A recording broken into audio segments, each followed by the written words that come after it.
Perdre du poids sans le reprendre, les erreurs qu'il faut absolument éviter. Hello, je suis ravi de vous accueillir au travers de cette nouvelle vidéo. Si tu es nouvelle sur ma chaîne, tu vas trouver du contenu sur la perte de poids, les compulsions alimentaires, la gestion des émotions face à la nourriture, bref, tout un tas de conseils et d'astuces que tu ne voudrais certainement pas louper. Alors pour cela, je t'invite à t'abonner si ce n'est pas encore fait et à activer la cloche pour ne rien rater. Pour toutes celles qui ne me connaissent pas encore, je me présente, je m'appelle Morad Hassani, je suis coach en émotions spécialisé dans la perte de poids depuis 2015 et j'accompagne principalement des femmes à se libérer de leurs kilos émotionnels.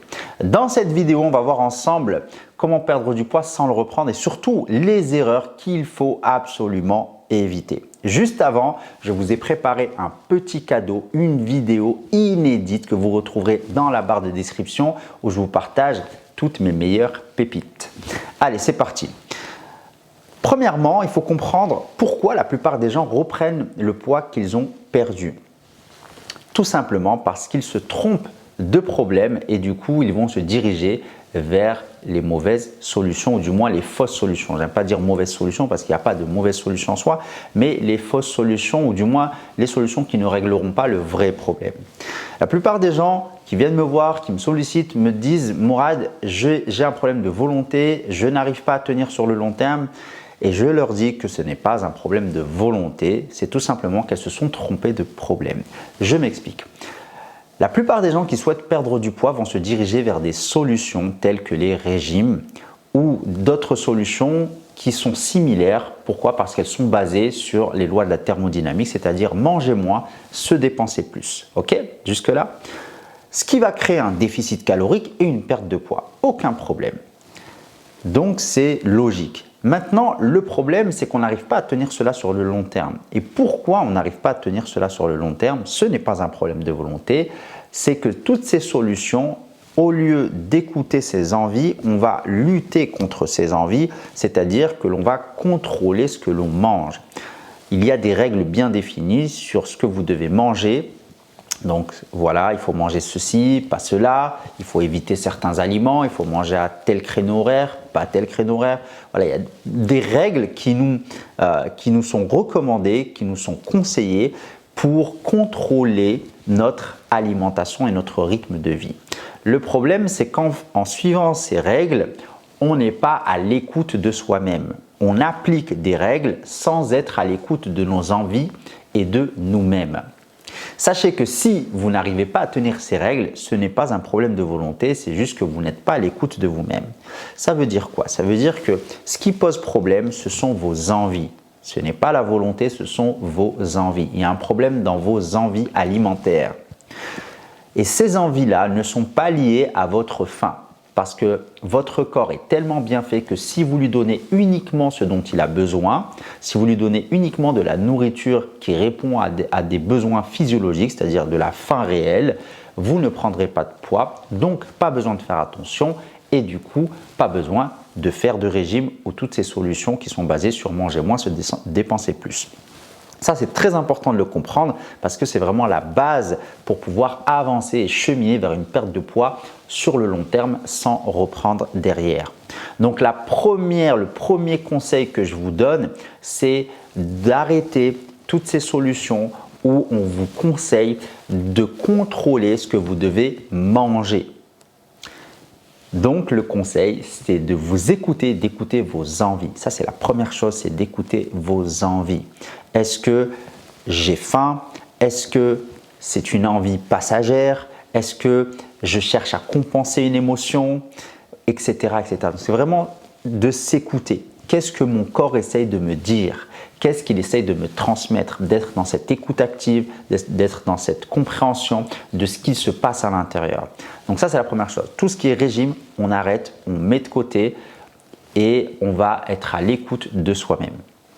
Deuxième conseil, c'est d'arrêter de voir court terme. Arrêtez de se fixer des objectifs court terme. Pourquoi? Parce que si vous fixez des objectifs court terme, vous êtes focalisé uniquement sur les résultats, sur la perte de poids, uniquement sur le côté voilà, il faut que j'ai perdu du poids, il faut que j'ai perdu tant de kilos en tant de mois.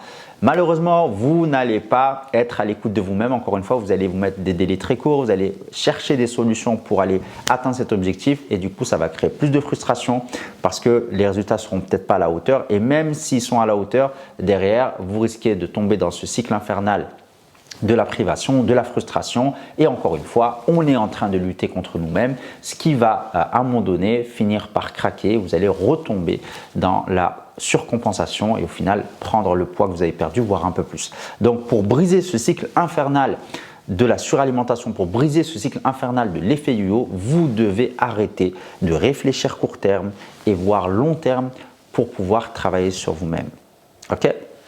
Donc, autre conseil que je peux vous donner, c'est de manger en pleine conscience. Ça, c'est quelque chose qui est fondamental si vous voulez avancer, cheminer vers une perte de poids durable sur le long terme.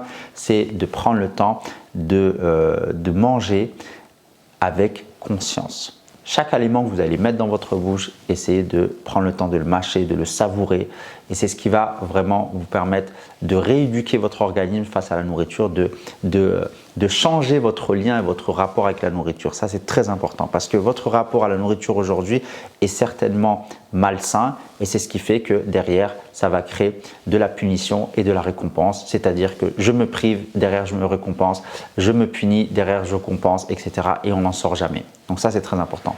Il va falloir aussi être bienveillant avec vous. Arrêtez d'être trop dur avec vous-même, arrêtez d'être trop exigeant avec vous-même. Ça, c'est quelque chose que je vois souvent lors de mes coachings, lors de mes entretiens, des personnes qui sont trop dures avec elles-mêmes. C'est-à-dire qu'au lieu de voir le côté positif, elles vont tout le temps voir le côté négatif. Oui, mais j'ai pas fait ça, j'ai pas réussi à faire ci, j'ai pas réussi à faire ça. Ce n'est pas grave. Ne vous mettez pas de pression. Apprenez à vous écouter, apprenez à vous comprendre. Ça, c'est vraiment la clé. Donc, on arrête d'être trop dur avec soi-même. Je sais que c'est pas facile, je sais que c'est quelque chose qui est ancré depuis des années et c'est pas comme ça en un claquement de doigts qu'on va changer les choses. Mais vraiment, faites ce travail d'écoute envers vous-même, essayez de vous écouter. Chaque fois qu'il y a une émotion négative qui vous traverse, essayez de la comprendre. Qu'est-ce qu'elle essaye de vous dire? Qu'est-ce qu'elle essaye de vous transmettre? Et c'est comme ça que vous allez pouvoir cheminer vers un changement définitif. Je vais vous parler d'une de mes coachées que j'ai pu accompagner, donc qui est venue, qui m'avait sollicité et qui m'avait transmis du coup qui m'avait expliqué tout son parcours, qui avait essayé plein de régimes auparavant. Donc pendant des années, elle avait enchaîné régime sur régime et elle faisait l'effet yo-yo. Donc elle perdait, et reprenait à chaque fois un peu plus jusqu'à arriver à un stade où elle n'en pouvait plus et sa seule solution c'était la chirurgie bariatrique. Donc elle m'a sollicité, on a commencé à travailler ensemble et du coup, ce qui lui a permis aujourd'hui de se libérer de ce schéma émotionnel avec la nourriture, de se libérer de cette dépendance à la nourriture ou du moins de ne plus utiliser la nourriture pour gérer ses émotions et ce qui lui a permis de perdre plus de 30 kilos et de ne pas les reprendre aujourd'hui. Donc ça fait maintenant plus de 2 ans que je la suis, elle n'a pas repris de poids et elle se sent vraiment bien et libre et débarrassée de toute cette obsession face à la nourriture, toute cette compensation émotionnelle. Et ça, c'est la clé pour pouvoir se sortir de tout ça. Donc vraiment, si vous voulez une perte de poids durable, vous devez briser ce cycle infernal du contrôle sur l'alimentation, du contrôle et du fait de lutter contre vous-même. Au lieu de vous battre contre vous-même, essayez de travailler sur vous-même. Ça, c'est vraiment ce qui va faire toute la différence. Donc, si vous aussi, vous voulez que je vous accompagne, je vous ai mis un lien dans la description, donc il vous redirigera vers un formulaire. Pensez à remplir bien tous les champs. Et un membre de mon équipe ou moi-même, on reviendra vers vous pour faire le point sur votre situation, essayer de comprendre quelles sont les problématiques. Ça peut être dû à votre éducation alimentaire, ça peut être dû à une mauvaise gestion des émotions, ça peut être dû à votre rapport avec vous-même. Votre rapport avec la nourriture, il y a tellement de paramètres qui rentrent en compte, donc on va vraiment faire le point ensemble et ensuite vous proposer un plan d'action et un accompagnement sur mesure. Donc voilà, si vous avez des questions par rapport à tout ça, n'hésitez pas à me mettre dans les commentaires et je me ferai un plaisir de vous répondre et on se dit à tout de suite dans la prochaine vidéo.